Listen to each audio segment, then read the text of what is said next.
प्रभात बच्चों, आज हम हिंदी व्याकरण में रचनात्मक अभिव्यक्ति जो लिखित रूप में की जाती है उसमें सबसे पहला विषय डायरी लेखन पढ़ेंगे। डायरी लेखन एक तरह से आज के दौर में एक फैशन के रूप में भी किया जाता है, जबकि सभी लोग ये कहते हैं कि हम आज अपनी डायरी लिख रहे हैं। पूरे दिन में आज हमारे साथ क्या घटित हुआ वो हम अपनी डायरी में संध्या के समय या शाम के टाइम पे या सोने से पहले लिखते हैं।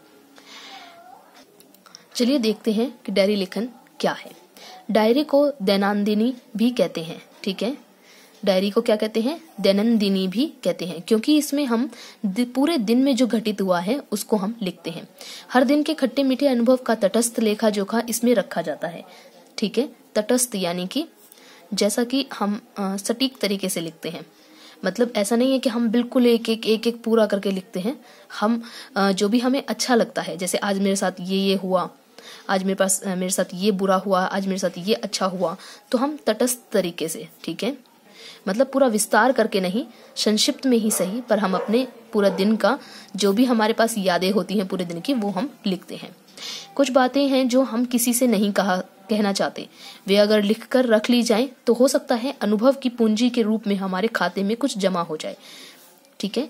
कुछ बातें ऐसी होती हैं जो हम किसी से कहना नहीं चाहते, ठीक है, पर अगर हम उसको लिख करके कहीं रख लेते हैं तो हो सकता है कि भविष्य में वो हमारे अनुभव की एक पूंजी हो जाए, मतलब कि ऐसा ऐसा मेरे साथ हुआ था और इससे मैंने ये अनुभव किया, ठीक है। तो वो हमारे पास एक लिखित रूप में आ जाता है कि हाँ, मुझे ऐसा, जैसे मान लो मैंने कोई काम करा और मुझे पता है कि इस काम के बाद मेरे साथ कुछ बुरा हुआ, तो मुझे पता रहेगा कि भाई ये काम करने से मेरे को ये अनुभव मिला कि मेरे साथ इस जगह पे ये गलत हो सकता है, तो वो चीज मैं कभी दोबारा नहीं दोहराऊंगी। तो इसी तरह मेरे अनुभव इकट्ठे होते चले जाएंगे। हाँ, डायरी लेखन में ईमानदारी न रहे तो डायरी लिखने का अर्थ ही खो जाता है, ठीक है। डायरी लेखन के समय हमें पूरी ईमानदारी दिखानी होती है, अर्थात हम अपने जो दिन के पूरे दिन का जो ब्यौरा लिखते हैं तो उसमें ऐसा नहीं है कि हमने सिर्फ अच्छी अच्छी बातें लिख दी, बल्कि हम जो भी लिख रहे हैं उसमें कुछ भी हम काल्पनिक नहीं रखेंगे।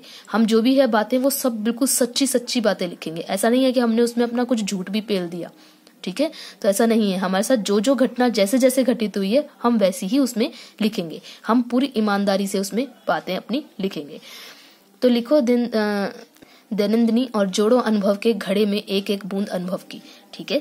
तो दैनंदिनी अपनी लिखो, यानी पूरे दिन की दिनचर्या जो आपने की, आपके दिन में क्या अच्छा हुआ क्या बुरा हुआ सब कुछ आप लिखो रात में, और साथ ही उन लेखन से अपने अनुभव कि आपने पूरे दिन में क्या अनुभव किया, ठीक है। हम अपने लेखन के साथ ये भी लिखते चलते हैं कि हमारा इस घटना से क्या अनुभव हमें मिला, हमें क्या सीख मिली, ठीक है। तो वो चीज भी हम साथ में लिखते हैं। तो हम वही अपनी सीख को एक एक बूंद के अनुसार, एक एक बूंद की तरह अपने ये जो डायरी है, डायरी रूपी घड़े में इकट्ठा करेंगे। अपनी लिखी डायरी को बीच बीच में पढ़ना भी जरूरी है, ताकि जो गलतियां हमसे कल हुई वे कहीं आज तो नहीं हुई, ठीक है। जो हम अपनी डायरी लिखते हैं उसे हमें पढ़ना भी बहुत जरूरी है। ऐसा नहीं कि हमने लिख दिया और छोड़ दिया, नहीं, हम पढ़ेंगे ताकि हमें पता चले कि अरे यार, मैं तो ये काम जो मैंने पहले भी किया था और इससे मेरे को ये नुकसान हुआ था, तो मुझे नहीं करना, ठीक है। तो हमें पता चल जाता है उससे। तो हम वही देखते हैं कि हमने जो गलती कल की है, कहीं वही गलती तो हम आज दोबारा से नहीं करने जा रहे। डायरी एक प्रकार से अपने और अपने साथ दूसरों के व्यवहार का बही खाता है, ठीक है। डायरी में देखो, जब हमारे साथ कोई बुरा व्यवहार करता है, हमने पूरे दिन के अपने अच्छे बुरे समय को लिखा, तो अगर मान लो हमारे साथ किसी ने गलत व्यवहार किया, कोई बुरा व्यवहार किया, तो हम उसको भी लिखेंगे कि भाई आज मेरे साथ ये हुआ और उस व्यक्ति ने मेरे साथ ऐसा ऐसा किया। तो हमें साथ में ये भी पता चल जाता है कि दूसरा व्यक्ति हमारे साथ किस किस समय पे कैसा कैसा व्यवहार करता है, तो उसके अच्छे और बुरे दोनों ही गुण हमें पता चल जाते हैं। बचपन की लिखी डायरी को जब हम बड़े होकर पढ़ेंगे तो लगेगा हमने जीवन के एक एक पल को संजो लिया है, ठीक है। जब हम बचपन की लिखी हुई डायरी को युवा अवस्था में पढ़ते हैं, जब हम बड़े होकर के पढ़ते हैं, तो हमें ऐसा लगता है कि हमने अपने पूरे एक एक दिन को अपने, जैसे हम आज के समय में जैसे वीडियो रिकॉर्डिंग होती है, जैसे मैं खुद आपकी जो ये क्लास है वीडियो रिकॉर्डिंग करके आपके पास तक पहुंचा रही हूँ, तो हम क्या करते हैं, एक एक पल को रिकॉर्ड करके रख लेते हैं। तो इसी तरह से हमें ऐसा लगता है, जब हम अपनी ही लिखी हुई बातों को पढ़ते हैं तो हमें ऐसा लगता है हमारे वही दिन हमारे सामने दोबारा से उसी तरह चलने लगे हैं। तो यही होता है, हम अपने जीवन के एक एक पल को सजा करके रख लेते हैं, संजो के, यानी कि सजा करके या फिर सुरक्षित करके रख लेते हैं। डायरी लिखते समय निम्नलिखित बातों का ध्यान रखना चाहिए। सबसे पहले डायरी प्रतिदिन लिखी जाए, ठीक है, एक भी दिन बीच में हमें छोड़ना नहीं है। डायरी हमारी, क्योंकि इसको कहा ही जाता है दैनंदिनी कहा जाता है, दैनंदिनी यानी कि पूरे दिन का ब्यौरा लिखी जाने वाली बातें। तो पूरा दिन हमें रोज ही लिखनी है, ऐसा एक भी दिन हम नहीं छोड़ सकते। दिन, समय और स्थान का उल्लेख अवश्य होना चाहिए, ठीक है। जब हम डायरी लिखेंगे तो उसमें हम दिन भी लिखेंगे कि कौन से दिन की बात है, किस समय की बात है और किस जगह पे हुआ ये काम, ठीक है। तो क्योंकि हमें इससे क्या, हमारे पास पूरा सटीक ब्यौरा रहता है कि हमने जो ये काम किया ये किस जगह पे जाके किया, किस समय पे किया, ठीक है। तो वो पूरा सटीक ब्यौरा हमारे पास रहता है। डायरी लिखते समय हम पूरी सच्चाई से पेश आए, ठीक है। जो बात हम पहले ही बात कर चुके हैं कि ईमानदारी से लिखी जानी चाहिए, यानी कि हमारी पूरी सच्चाई होनी चाहिए। हमारे साथ जैसा जैसा हुआ हम ठीक वैसा ही लिखेंगे, क्योंकि ये हम किसी और से नहीं कह रहे, ये सिर्फ हम अपने आप से जानते हैं और हमारी डायरी कोई पढ़ेगा भी नहीं, इसलिए हम इन्हें लिख लेते हैं। ये हमारी गुप्त बातें होती हैं, ठीक है। तो इसलिए इसमें हमें पूरी सच्चाई से पेश आना चाहिए, बिल्कुल सही सही बात ही हमें लिखनी चाहिए।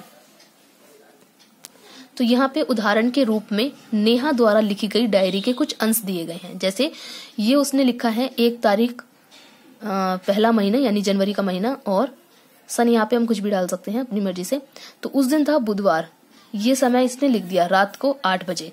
अब इसने क्या बताया, आज का दिन अच्छा बीता, सुबह से ही घर में टेलीफोन पर नए साल की शुभकामनाओं के संदेश आ रहे थे। मैं अब कभी कभी सोचती हूँ कि यह शुभकामनाओं का लेन देन भी कहीं कर्तव्य पूरा करने जैसा तो नहीं हो गया है। माता पिता की कुछ इसी तरह से कर्तव्य के निर्वाह की चर्चा कर रहे थे। आज मैंने भी नए साल में झूठ न बोलने का संकल्प लिया। देखती हूँ ये संकल्प लेना कितने दिन मेरे साथ रहता है, यह तो समय ही बताएगा। अब भूख लग रही है, चलो कल की जिंदगी कल लिखेंगे। तो इस तरह से हम अपनी डायरी लिखते हैं। अब ये उसका देखो कुछ कुछ अंश लिए हैं इन्होंने, लगातार पाठ नहीं लिए हैं इन्होंने।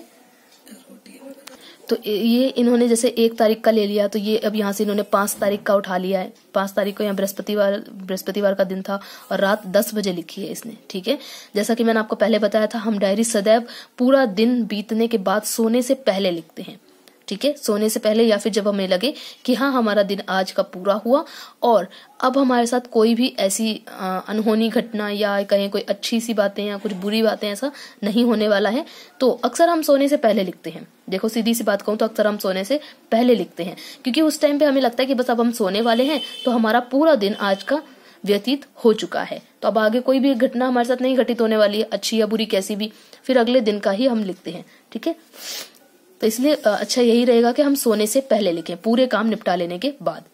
तो ये इन्होंने आगे का लिया हुआ है। फिर इन्होंने इसके 30 तारीख का लिया हुआ है, ठीक है। उस दिन शुक्रवार था और रात को 9 बजे इसने ये लिखा है अपना। तो इस तरह से हम डायरी लेखन करते हैं। अब आप भी डायरी लेखन कर सकते हैं इन बातों को ध्यान रखते हुए।